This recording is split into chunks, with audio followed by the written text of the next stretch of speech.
Assalamualaikum warahmatullahi wabarakatuh. Apa kabar semua? Saya harap masih baik-baik saja. Kali ini kita masih berbicara tentang ekosistem. Fokus kita kali ini kita akan pelajari tentang macam-macam interaksi yang terjadi di alam. Ya, di tema sebelumnya kita telah pelajari interaksi sosial. Nah, sama seperti itu, tapi kita akan lihat bagaimana interaksi yang memang sudah terjadi di alam, baik antar hewan dengan hewan, tumbuhan dengan hewan, atau tumbuhan dengan tumbuhan. Nah, ya, kehidupan memang tidak lepas dari adanya hubungan interaksi, ya, baik bersifat baik maupun bersifat buruk. Ya, contohnya yang bersifat baik mungkin seperti rasa kasih sayang dari induk terhadap anak-anaknya. Ya, persaingan yang buruk misalkan seperti saling memangsa dan lain sebagainya. Nah, itu memang sudah menjadi hukum alam, ya, sudah menjadi qadarullah. Ya, Allah menciptakan alam seperti itu pasti memiliki hikmah. Nah, sebelum kita lanjut, kita harus tahu dulu apa itu namanya simbiosis, ya. Nah, simbiosis bisa dikatakan sebagai hubungan interaksi antar individu yang berbeda jenis dengan keterkaitannya dengan kehidupannya. Ya, nah, nanti setiap organisme memiliki fungsi yang berbeda dalam interaksinya. Ya, ada yang diuntungkan, ada yang dirugikan, atau ada yang bersikap biasa saja dari interaksi tersebut. Nah, ini adalah simbiosis. Jadi simbiosis itu hubungan interaksi ya antar makhluk hidup, ya, bisa diuntungkan, dirugikan, atau biasa saja. Nah, mungkin kalian tambah bingung, ya. Kok ada yang dirugikan, kok ada yang diuntungkan? Maksudnya apa sih? Emang mereka akan mendapatkan uang? Nah, kita akan pelajari lebih lanjut, ya. Ada beberapa macam simbiosis, ada beberapa macam interaksi yang terjadi di alam. Yang pertama, ya, di buku cuma ada 3, ya, ada simbiosis mutualisme, ada simbiosis parasitisme, dan simbiosis komensalisme. Tapi di sini akan saya lebih luaskan lagi. Kenapa? Sebenarnya simbiosis itu bukan hanya 3, ya, kurang lebih ada 6. Nah, di sini akan saya bahas 6-6-nya. Oke, balik ke simbiosis mutualisme. Ya, adalah hubungan dua individu yang berbeda dan interaksinya saling menguntungkan. Jadi mutualisme itu ya antara A dan B sama-sama untung. Ya, contohnya di sini ada ikan hiu dengan ikan remora. Ya, bisa kalian lihat di gambar. Ikan yang kecil menempel itu seperti ikan sapu-sapu. Ya. Jadi remora ini dapat makanan dari sisa-sisa makan yang ada di hiu. Misalkan hiu habis makan ikan, terus ada daging ikan yang nyangkut, ya. Nah, di sela-sela gigi itu, daging yang nyangkut itu nanti akan dimakan oleh remora. Kenapa saling menguntungkan? Remora dapat makan, hiu tetap menjadi bersih. Selanjutnya kerbau dan jalak. Nah, kerbau ya memiliki kutu, ya, kutu ini sangat membuat gatal. Nah, jalak ini kebetulan makannya serangga dan binatang-binatang yang kecil lainnya, ya. Nah, jalak berarti dapat makanan, kerbau juga jadi bersih dan sehat. Selanjutnya ada simbiosis parasitisme atau simbiosis yang merugikan salah satunya. Nah, maksudnya merugikan salah satunya si A, ya. Si A untung, si B rugi, ya, atau si A rugi, si B untung. Contohnya seperti inang dan benalu.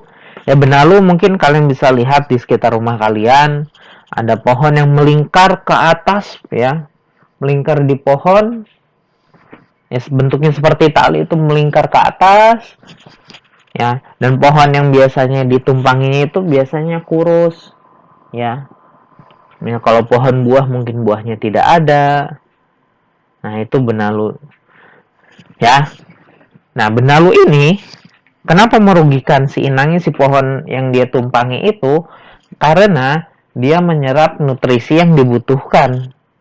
Ya, jadi si A, ya si pohon inangnya ini butuh 100, tapi karena benalunya diserap setengahnya.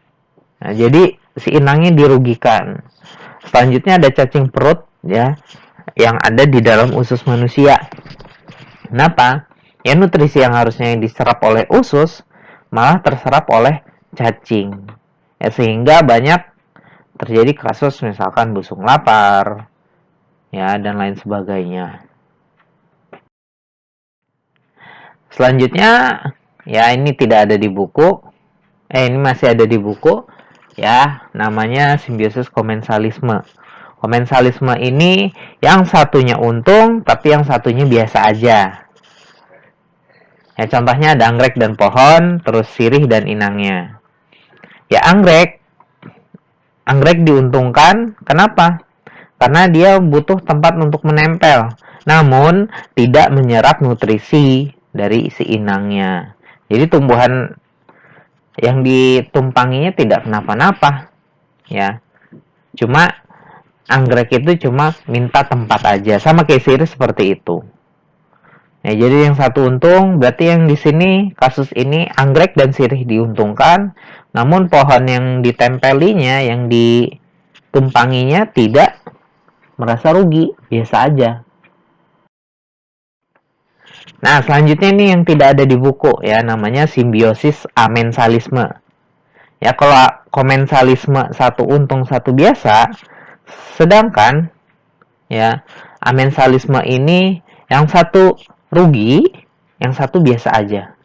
Contohnya di sini ada ya rumput teki ya terhadap tumbuhan lainnya. Contohnya gini, ketika kalian ya berada di perkebunan, ya perkebunan misalkan sayur, kangkung.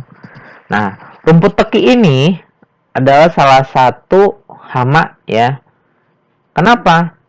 Rumput teki ini cepat tumbuhnya ya, dan dapat mencuri nutrisi yang dibutuhkan oleh misalkan si sayur tersebut.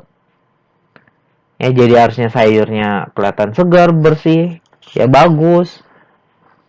Karena ada tekinya, jadi nutrisinya diserap oleh teki. Ya, akhirnya si sayurnya ini jadi jelek, ya jadi kurus. Malah tekinya yang lebih besar. Nah, kalau kalian bisa lihat di gambar ya, di sebelah kiri itu ada biji teki ya, umbinya. Nah, umbinya ini yang membuat dia lebih sulit dihilangkan ya. Kenapa? Karena kalau umbinya tidak diambil, maka teki akan terus tumbuh. Ya, maka ini akan merugikan tanaman lainnya. Selanjutnya ada simbiosis kompetisi. Ya, kita udah belajar, tapi bukan kompetisi di alam bebas. Ya, nah ini simbiosis yang merugikan. Ya, saling merugikan bagi A maupun si B. Ya, contohnya misalkan persaingan antar singa jantan ya dalam perebutan wilayah. Biasanya kalau singa jantan untuk mengambil suatu wilayah, mereka akan bertarung dulu sampai misalkan satunya menyerah. Ya, pasti yang namanya persaingan itu ya mungkin ada luka-luka ya, si A luka, si B luka, ya akhirnya saling merugikan. Ya, yang terakhir ada simbiosis netralisme. Nah, simbiosis netralisme ini ya si A dan si B biasa aja, ya tidak dirugikan, tidak diuntungkan. Contohnya misalkan ya hubungan antara kambing dan burung kenari. Ya, ada interaksi tapi yang kambing biasa saja, yang burung kenari biasa saja. Nah, ini adalah 6 simbiosis ya. Nanti di slide berikutnya akan saya jelaskan. Nah, bisa kalian lihat ya, di sini jenis simbiosisnya mutualisme sama dua-duanya diuntungkan, komensalisme satu diuntungkan, yang satu biasa, parasitisme satu diuntungkan, satu dirugikan, amensalisme yang satu netral, yang satu dirugikan, kompetisi dua-duanya dirugikan, dan netralisme dua-duanya biasa saja. Nah, ini maksudnya adalah ya apakah interaksinya itu dirugikan diuntungkan, secara garis ringkasnya seperti ini ya. Ini untuk simbiosis. Terima kasih, kurangnya saya mohon maaf. Assalamualaikum warahmatullahi wabarakatuh.